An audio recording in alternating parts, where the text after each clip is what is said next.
L'eschatologie, 8e partie.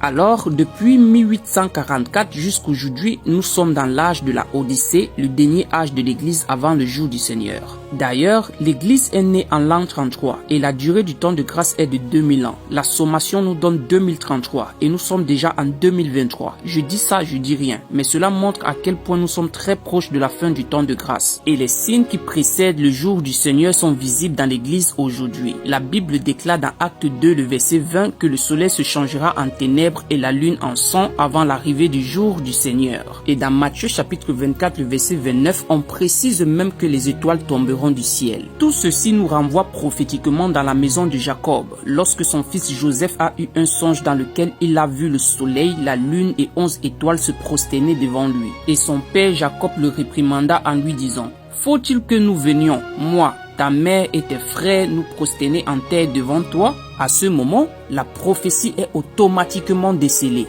Le soleil, c'est le patriarche Jacob. C'est la prophétie des patriarches dans l'Église, soit les saints ministères qui sont les dons de Christ. Éphésiens chapitre 4, le verset 11 à 12. Et il a donné les uns comme apôtres, les autres comme prophètes, les autres comme évangélistes, les autres comme pasteurs et docteurs, pour le perfectionnement des saints en vue de l'œuvre du ministère et de l'édification du corps de Christ. Alors, lorsque la Bible dit que le soleil se changera en ténèbres, cela veut dire que le soleil ne donnera plus sa lumière.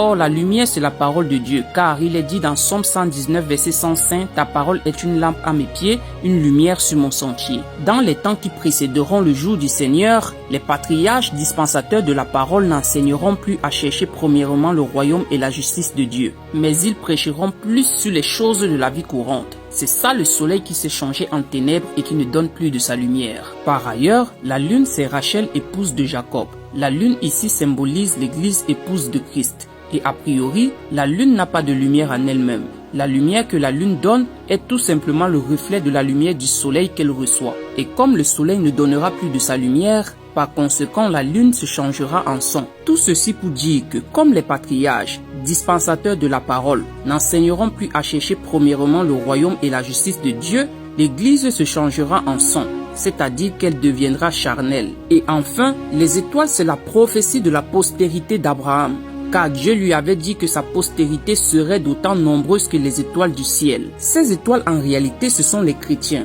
car il est dit dans Galates chapitre 3, le verset 29, « Et si vous êtes à Christ, vous êtes donc de la postérité d'Abraham, héritier selon la promesse. » Alors, parce que le soleil se sera changé en ténèbres et la lune en sang, les étoiles tomberont du ciel.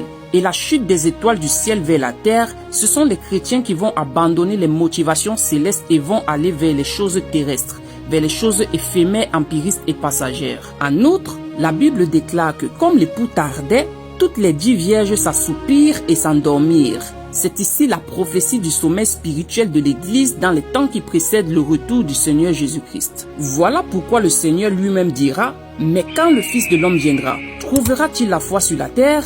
Ainsi donc, le temps de grâce se terminera par l'enlèvement de l'Église le jour du Seigneur, marqué par la flèche bleue sur le schéma. Et le mot enlèvement vient du grec harpazo, qui signifie retirer avec force de façon urgente, pour dire que le Seigneur va tirer son épouse avant que les jugements de Dieu ne tombent sur la terre. Alors, l'enlèvement de l'Église marque la fin du temps de grâce, mais aussi le retour au temps de la loi. Après l'enlèvement, on retourne automatiquement au comptage des 70 semaines de Daniel. Et au préalable, 69 semaines ou soit 483 ans sont déjà passés. Il reste une semaine. Daniel chapitre 9, le verset 27. Il fera une solide alliance pour une semaine. Il s'agit ici de la 70e semaine de Daniel, soit la dernière semaine restante qui durera 7 ans. En réalité, ça sera 7 années de tribulation sur toute la surface de la terre. Cette période de 7 années est divisée en 2 parties. Les 3 premières années et demie, ça sera le commencement des douleurs. Et les 3 dernières années et demie, ça sera la grande tribulation. Et ensuite, le Seigneur reviendra physiquement à la fin des 7 années de tribulation, le jour de l'Éternel, marqué par la flèche rouge sur le schéma. Et il mettra un terme à la bataille d'Armageddon en détruisant ainsi le dernier empire mondial. Nous verrons cette dernière semaine de Daniel, ou soit 7 années de tribulation, plus en détail dans les vidéos à venir. Alors abonne-toi pour ne pas rater la suite.